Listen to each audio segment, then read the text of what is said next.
¿Qué tal, amigos? Y bienvenidos a nuestra nueva temporada de Impuestos y Finanzas. Les saluda Evi Ciscos y claro que me encuentro junto a nuestro servidor y contador de confianza, el señor Jorge Paneque. Jorge, ¿cómo estás? Encantado de estar aquí una vez más. Encantado de ver descansado un poquito, espero que tú también.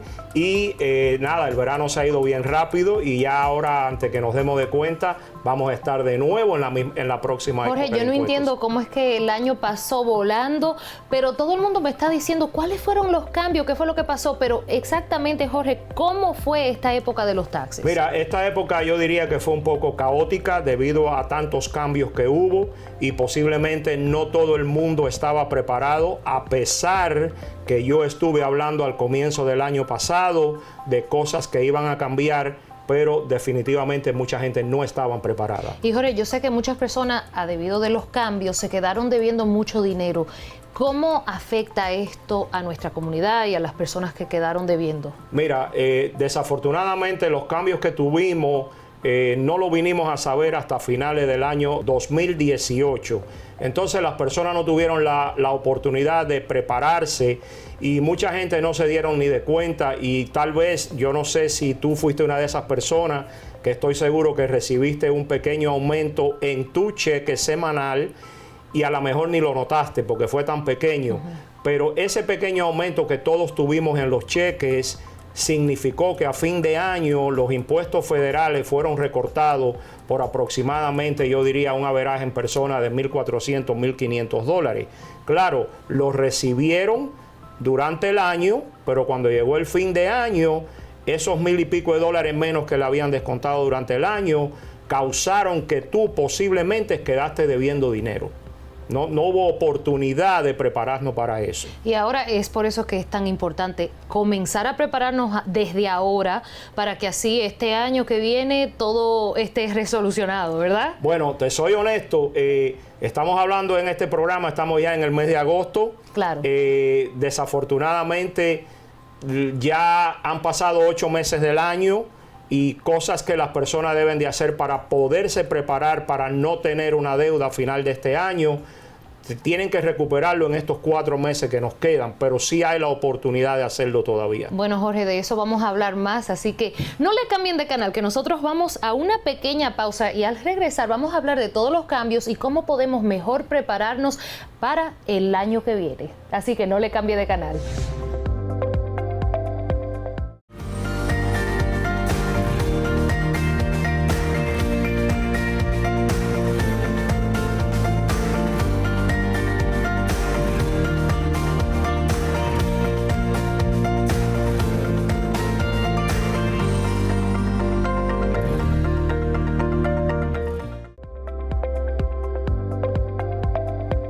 Amigos, y qué bueno que siguen en sintonía con Impuestos y Finanzas. Nosotros seguimos aquí con más información que de verdad, Jorge, está sumamente interesante, porque yo sé que muchas personas se quedaron con muchas preguntas este año, especialmente con todos los cambios que hubieron. Así es. Y Jorge, lo que yo sé que muchas personas se han hecho la pregunta es: ¿qué se puede hacer cuando la persona sigue con una deuda del año pasado? Bueno, mira, depende de qué cantidad de deuda la persona tiene. Si estamos hablando de una deuda que es de $2,000 o $3,000, la solución a eso es hacer lo que se llama un plan de pago.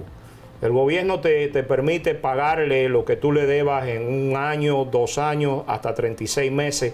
Puede llegar a un máximo de 5 años, que son 60 meses. ¿Cuál es el problema con eso? Que obviamente sigues incurriendo un poquito de interés en ese balance que tú estés debiendo. ¿Y tú me puedes dar un ejemplo de eso? ¿Cómo una persona lo hace? Sí, hay un formulario especial que se llama la 9453, se llama un Installment Agreement, donde la persona le pide al gobierno que le permita pagar el balance que debe poco a poco, y de nuevo, tienes hasta un máximo de 5 años para hacerlo. Ahora, eso yo lo recomiendo en deudas que son, vuelvo y repito, $2,000 o $3,000. Si la persona por alguna casualidad, y tengo clientes que pasaron cosas extraordinarias, como por ejemplo extraer de un plan de pensión grandes dinero, 80, 100, 150 mil dólares de un 401k, obviamente esa persona quedó con una deuda tal vez de 12, 15, 20 mil dólares. Si son personas que están en esa situación, hay un programa que se llama Oferta y Compromiso, Offer and Compromise, La persona puede calificar para eso siempre y cuando reúna ciertas condiciones. Y habría que hacer un análisis de la persona, de sus entradas, de las cosas que tiene, para ver si califica. Pero definitivamente hay ayuda. Lo que sí yo no recomiendo es que nadie que tenga un problema que deba dinero no haga nada y se quede así. Porque déjame explicarte algo. El tío Sam es una deuda que nunca en la vida se va a olvidar. Ellos tienen memoria más larga que los elefantes. Aunque una persona se vaya en bancarrota, todavía queda debiendo. Exacto. En la bancarrota no todos los impuestos son descargables en la bancarrota. Solamente cierto tipo de impuestos y después de cierto tiempo. Tienen que tener más de 3 años y de nuevo, depende de qué tipo. Hay impuestos que es lo que le llaman trust money, trust fund. Eso no es descargable en una bancarrota. Los impuestos personales pueden ser después de 3 años, dependiendo de ciertas condiciones. Y esto también, tú me estabas contando que es cuando la persona también saca dinero del 401k plan. Sí, te voy a dar un ejemplo. Si tú eres una persona que tú ganas, por decir, $80,000 en el año y tú tienes un 401k y tú necesitas el dinero para algo, muchas veces para comprar una casa. No, ¿sabes por qué te hago la pregunta, Jorge? Porque yo estaba leyendo, obvio, como estoy embarazada, estaba leyendo en el internet de mujeres que cuando quedan embarazadas por el maternity leave no le cubre y sacan del 401k. Right. Y muchas señoras le estaban diciendo esto en el internet, tienes que tener cuidado porque cuando lo sacas hay a veces le ponen como una multa. Exacto. O algo así. Si la persona tiene menos de 59 años y medio y necesita sacar dinero de un 401k, por cualquier razón, le van a dar mandatoriamente una penalidad del 10%. Y te doy un ejemplo. Si tú ganas $80,000 al año y necesitaste extraer $50,000 de un 401k para cualquier gasto que hayas tenido, ya eso te pone en un nivel 80 y 50, te pone en un nivel de $130,000. Oh, de verdad. Lo más probable es que vaya a subir el bracket, el nivel de donde tú estás, vas a pagar más impuestos. En vez de pagar un 18, un 20, tal vez termines pagando un 27, un 28. Y no solamente eso, también tienes una penalidad, como te digo, si la persona tiene menos de 59 años y medio, lo van a penalizar. Entonces todas estas cosas hay que tomarlas en cuenta. Y eso puede causar que a fin de año tú termines con una deuda de 8 o 10 mil dólares. Pero lo bueno que dijiste es que se puede hacer el offer and compromise, que se puede pagar... Se puede hacer un installment agreement para pagarlo poco a poco y se puede hacer un offer and compromise siempre y cuando la persona reúna los requisitos que ellos exigen. Pero Jorge, ¿cómo la persona se puede preparar para evitar un poco... Bueno, este problema, vamos a decir. Digamos que es alguien que tiene necesidad de extraer de un 401k o de un plan de pensión cualquiera cierta cantidad de dinero. Lo primero que yo siempre recomiendo, si tú vas a sacar $20,000, asegúrate que te sacan los taxes federales. Ese tiempo. En ese momento. Tú le puedes decir a la compañía donde está el dinero tuyo, el fondo tuyo, yo quiero $20,000, normalmente estás en un 20% bracket, eso en realidad vas a sacar 24, pero ellos te van a retener $4,000 para los taxes. Y así te no, van a dar te quedas 20. debiendo. Cuando llegue el fin de año no vas a quedar debiendo, o si quedas debiendo es muy poquito. Bueno, Jorge, está muy interesante. Yo sé que esto es una pregunta que muchas personas se han hecho y es bueno que lo estamos cubriendo en Impuestos y Finanzas. Pero señores, no le cambien de canal porque nosotros nos vamos a una pequeña pausa y al regresar vamos a seguir hablando de este tema porque yo sé que está bien interesante y muchas personas se hacen esa pregunta. Así que no le cambien de canal, que regresamos con más. ¿Sabía usted que si usted necesita sacar dinero de un plan de pensión o de un 401k, usted debe de hablar con un preparador licenciado para que le pueda explicar cuál es el impacto que esto va a tener en su planilla de impuestos? Muchas personas no lo hacen y esperan a fin de año y tienen sorpresa que puede ser que le den una penalidad si es que usted no tiene 59 años y medio todavía. Si usted desea más información sobre este tema, usted debe de comunicarse conmigo al número de teléfono que aparece en pantalla. Muchas gracias. Contáctenos a la información que aparece en pantalla.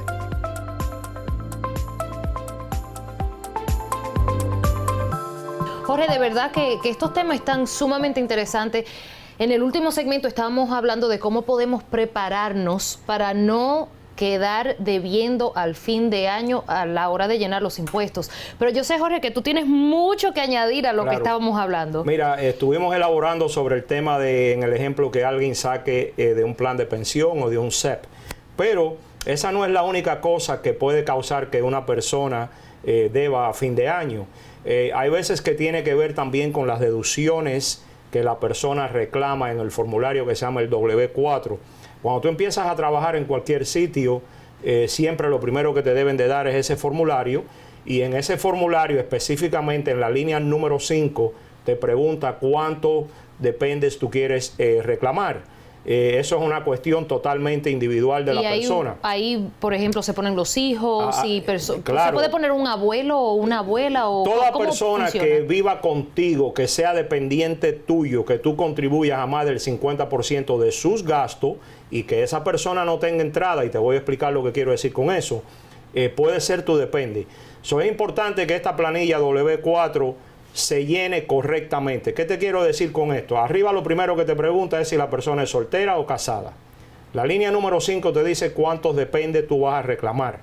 Y mucha gente desafortunadamente oyen a los amigos, a los compañeros de trabajo: oh, no, ponte 6 depende para que te saquen poco tax. Y sin poner los nombres y nada así, ¿verdad? No, los nombres en realidad no hay que ponerlos, porque eso es una tabla, un chart. Yo quiero que lo pongan en la pantalla para que ustedes vean. Yo sé que muchas personas, especialmente porque los formularios muchas veces lo ponen en inglés, no saben cómo llenar las planillas. Esas planillas, si las piden, un empleado las pide, están traducidas al español. Las hay en español, porque el gobierno federal tiene todos estos documentos hechos en español. En todos los idiomas. Claro. Ahora, específicamente en la línea número 5 te doy un ejemplo. Si tú eres una persona casada y tú y tu esposo trabajan y tú no tienes hijos, tú debes de reclamarte como casada con un depende, tú sola. Tu esposo, por otro lado, debe ser casado con un depende. Él mismo. Él mismo, right. Si lo hacen así, lo que va a pasar es que a fin de año no pueden esperar una devolución grande, pero tampoco, si es que deben, van a deber mucho. Pueden deber 400, 500 dólares. Si tú de verdad tienes 2 hijos, yo recomiendo que ninguno de los dos reclame el 2 depende y tú 2 depende. No, se quedan uno cada uno, y a fin de año, cuando llenan la planilla, en la planilla reclaman a los hijos. Eso les va a hacer que le devuelvan dinero. Pero muchas veces, desafortunadamente, como te digo, las personas oyen a las amistades: no, ponte 6 depende, ponte 5 depende. Es cierto, durante el año, cuando estás trabajando, te descuentan un poquito menos, pero se ha quedado corto, porque tú, cuando vas a llenar la planilla de impuestos, tú no tienes 5 o 6 depende, tú tienes tal vez 1 o 2. Entonces, como te han sacado menos de lo que la tabla llama, tú debes ese dinero. Sigues debiendo. Claro. Entonces, wow, eso está muy interesante, porque yo sé que en nuestra comunidad muchas personas dicen: no, le voy a poner 6 dependen para que me den más. Pero, menos, ¿cuáles son los créditos, hablando de eso, que una persona sí puede poner? Vamos a suponer la guardería, ahí cabe ese crédito en lo que estamos hablando. Hay que considerar eso. Que tiene que ver con los créditos de la guardería, como tú acabas de decir. Tiene que ver con el crédito de si el niño o la niña tienen menos de 16 años, y tiene que ver con el nivel de entrada de la persona, y tiene que ver también si es que hay alguien en el núcleo familiar que está yendo a la universidad, no a la escuela, porque el crédito de la educación es solamente para el college. Tantas veces me preguntan a mí: mi hijo va a escuela católica, un niño que tiene 10, 11, 12 años y me cuesta $20,000. Bueno, yo lo siento, eso no es deducible. El crédito de la educación existe nada más para el college o universidad. Y es hasta un máximo de $2,500. Tú puedes estar pagando $30,000 en tuition en el año entero, y lo único que te van a dar es un crédito de $2,500. Y no vamos a entrar en política, pero la administración presente, dentro de cosas que yo no estoy de acuerdo, pero de nuevo no entremos ahí, sí ha querido cambiar eso, ha querido que tengan un crédito donde lo que tú pagas a la universidad por un hijo tuyo o por ti sea deducible completamente, y no le han permitido eso. Y no lo han hecho. El crédito sigue limitado a $2,500, cosa que para mí no tiene sentido, porque aquí cualquiera incurre $30,000 en gasto de educación. Exactamente. Bueno, y también, y los otros gastos que se pueden hacer, por ejemplo, el uniforme y gastos de transporte, ¿se pueden incluir? No, desafortunadamente lo que tiene que ver con escuela estrictamente está limitado a tuition, al costo de la escuela. No importa si tienes que pagar dormitorio por el estudiante, no importa la comida, no importa. $2,500 es el total. Solamente, sí. Wow, bueno, eso está... Y independientemente del crédito de la educación, también tenemos que si el niño tiene menos de 16 años, está lo que se llama el Child Tax Credit, que eran $1,000 nada más. Este año que pasó ahora en el año 18 lo subieron a $2,000, lo cual fue una cosa buena. ¿Por cada hijo? Por cada hijo, hasta un máximo de 3. Okay.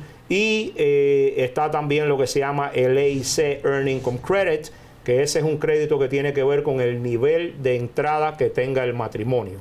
Está bien elevado. Yo me recuerdo en los días cuando ese crédito comenzó, que era nada más hasta personas que ganaban $11,500.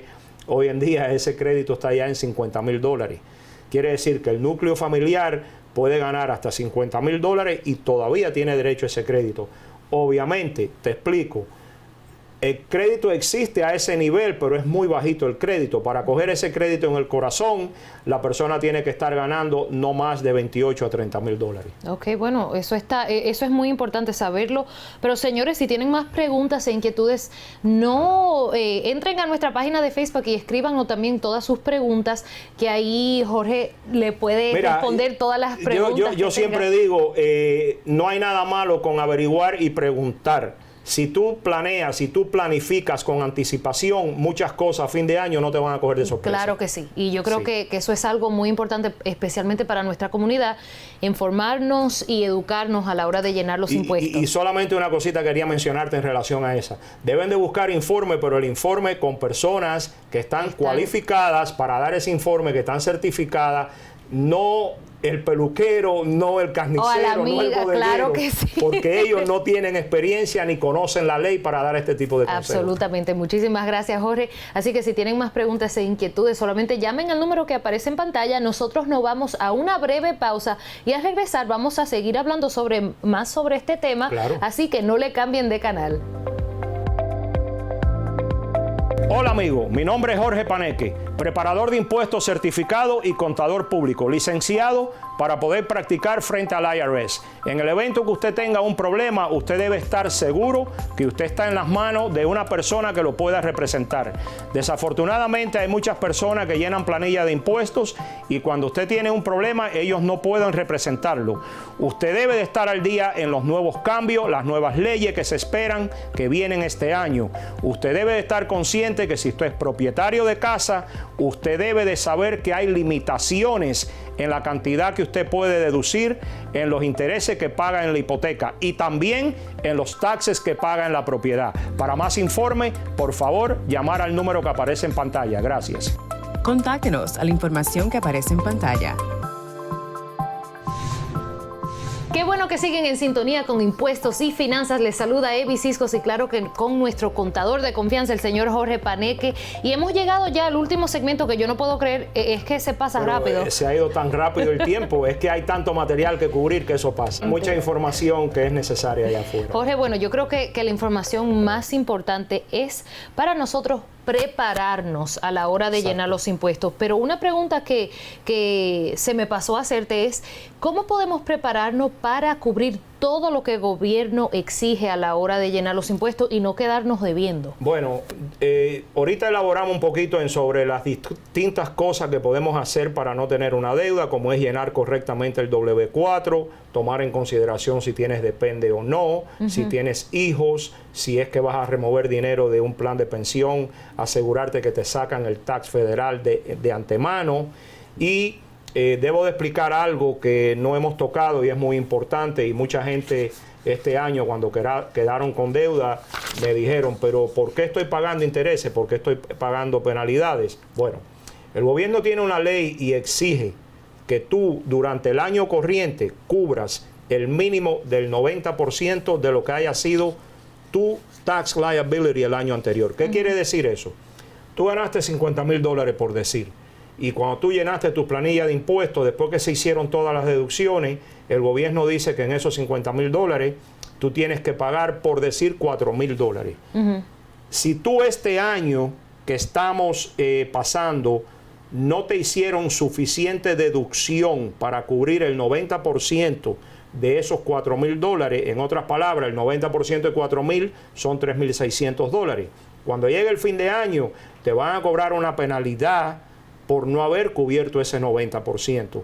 Y de nuevo, esto se puede lograr que no suceda llenando correctamente ese formulario W4, declarando los dependes correctos, tomando en consideración si tienes hijos pequeños que te van a dar los créditos del Child Tax, del EIC, si tienes crédito de la educación, si es el caso.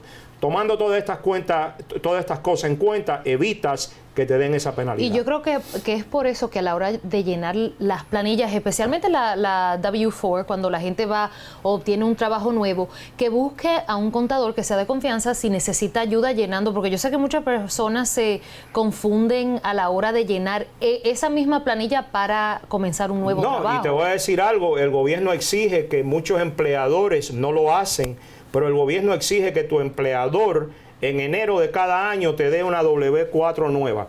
Te voy a dar unos ejemplos bien rapidito. Tú eres una persona soltera este año y durante el año te casaste. Ahora ya el estatus tuyo no es el mismo. Sin embargo, si tú proveíste al empleador tuyo un W4 diciendo que tú eras soltera, se te están haciendo las deducciones incorrectas. Como si fueras soltera y ahora tienes que llenarla como casada. O a lo mejor eres una persona casada, tú y tu esposo juntos, y este año tuviste un baby. ¿Ok? Ese baby va también a otorgar unos créditos que a lo mejor no tengas que reclamar 2 dependes y pones 3 y te dan un poquito más de dinero porque se cuenta con el crédito que el baby va a otorgarte. Todas estas cosas se resuelven a través de la W4. Claro, y esos son claros cambios que la persona puede correctamente obtener en el año. Y también, Jorge, cuando una persona compra una propiedad, muy buena ¿qué pregunta. pasa con eso? Porque yo sé que nosotros los latinos en nuestras comunidades ahora nos estamos preocupando más por obtener propiedades, comprar su casita. Muy buena pregunta. Te voy a contestar la pregunta rapidito, aunque de esa pregunta podemos casi hacer un segmento de media hora.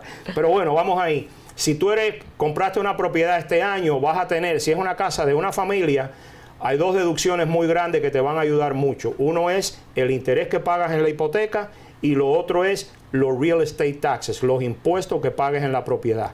Aunque en eso hay una limitación ahora, y de nuevo, por eso te dije, podemos hacer un tema completo de ahí. Está limitada a $10,000 bajo la nueva ley. Pero esto es si lo llenas casado, soltero, ¿cómo hay afecta diferencia. eso? Te doy un ejemplo. En el caso mío, yo en mi casa pago como $14,000 y pico al año de impuestos, de real estate taxes. Yo antes podía deducir eso, yo y todo el mundo. Ahora estamos limitados, todos los propietarios de casa estamos limitados a $10,000. Solamente. Pero Jorge, vamos a seguir hablando un poco más acerca de los impuestos, cómo llenar las planillas, y claro que una pregunta que todo el mundo se hace es ¿qué se hace cuando se llena una extensión? Mira, esa es una gran pregunta y anteriormente en otro segmento yo he tocado ese tema. Hay una gran confusión allá afuera en relación a las extensiones o las prórrogas. ¿Cuál es la confusión que hay?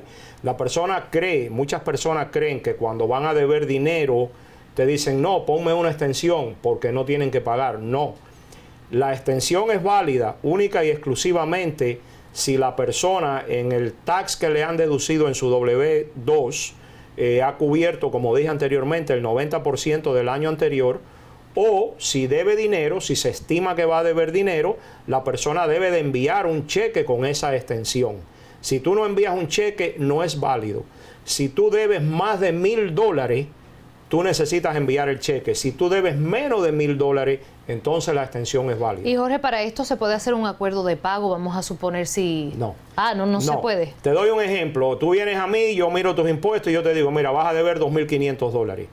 Obviamente ya ahí la primera prueba es que debes más de $1,000. Para que esa extensión, esa prórroga sea válida, tú tienes que enviar $1,500. Tienes que cubrir el exceso de los $1,000 para arriba. Si no, no es válida. ¿Y habrá algún interés en esta extensión? ¿Cómo funciona eso?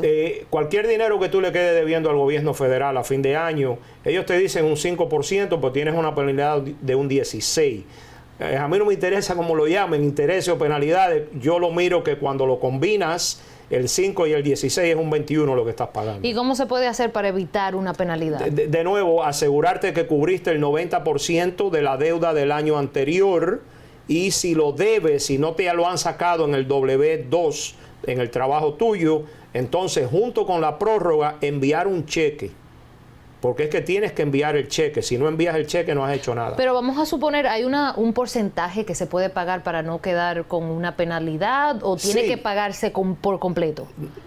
Tienes que cubrir el 90%. En el año 17, el tax tuyo fueron $4,000. En ese ejemplo que estoy usando, el 90% son $3,600. Ahora tú trabajaste durante el año y en el W2 el empleador tuyo nada más te dedujo $1,000. Ahí tú no tienes 3,600, que es lo que tenías que tener. Estás corta $1,600. Ahora tú quieres poner una prórroga. De nuevo, cuando debes más de $1,000 te penalizan. Entonces, ¿qué es lo que tienes que hacer? Tienes que mandar un cheque de $600 para cubrir esos 1,600 que se estimó que vas a estar corta. Bueno, y Jorge, como nosotros estamos hablando de prepararnos este año, yo sé que muchas personas están preocupadas un poco con la situación que existe en el gobierno. ¿Cómo se puede preparar una persona, vamos a suponer, que no tenga un número de Social Security para que este año quizás agilice un poco más con sus papeles? ¿Qué se puede hacer? Una gran pregunta, y desafortunadamente hay muchas personas en esa situación. Tenemos una contradicción muy grande en estos momentos. ¿Por qué contradicción? El gobierno federal dice que si la persona no está legal aquí, no puede trabajar. Claro. Sin embargo, tú y yo sabemos que aquí no hay quien viva sin trabajar. Y tenemos 30 y pico de millones de personas que están ilegales, sin estatus legal acá. Esas personas tienen que de alguna manera comer. Pero yo sé que muchas personas tienen miedo, especialmente con la situación que está pasando ahora de llenar. Te voy a decir algo, a través de los años que llevo practicando, he aplicado por cientos y cientos y cientos de números temporales, que le llaman los ITIN. Honestamente, hay una ley federal que prohíbe que el gobierno de migración tenga acceso a esa información y que porque tú llenes para pedir un ITIN, vayan a buscarte. Eso y te es deporten, ilegal. sí, porque yo sé que ahora muchas personas están diciendo... Las personas tienen miedo, pero eso es ilegal que ellos hagan eso. Ahora, yo sí les recomiendo que toda persona saque un ITIN number, un número ITIN temporal, y que arreglen sus planillas de impuestos, porque también se ha hablado mucho que cuando vayan a legalizar, que algo van a tener que legalizar, lo primero que van a mirar es que la persona haya estado trabajando. Porque si tú demuestras que estuviste trabajando y pagaron tus impuestos, no eres una carga pública. Claro, estás aportando al país. Es una de las cosas que ellos quieren evitar, que las personas que no tienen estatus legal sean una carga pública. Bueno, Jorge, yo sé que esto es una pregunta sumamente importante y muchas personas que han tenido, bueno, un poco, como te dije, un poco de miedo a la hora de llenar los impuestos, yo creo que es algo que lo puede ayudar. Así que muchísimas gracias, Jorge. Este programa definitivamente sí que ha sido sumamente informativo y claro, como le dijimos, este es el comienzo de esta nueva temporada. Así que si tienen más preguntas e inquietudes, solamente tienen que llamar al número que aparece en pantalla o visitar nuestra página web. Y eso es todo por esta semana. Muchísimas gracias. Estaremos aquí pronto, si Dios quiere. Claro, otra vez. Y nos vemos la semana que viene.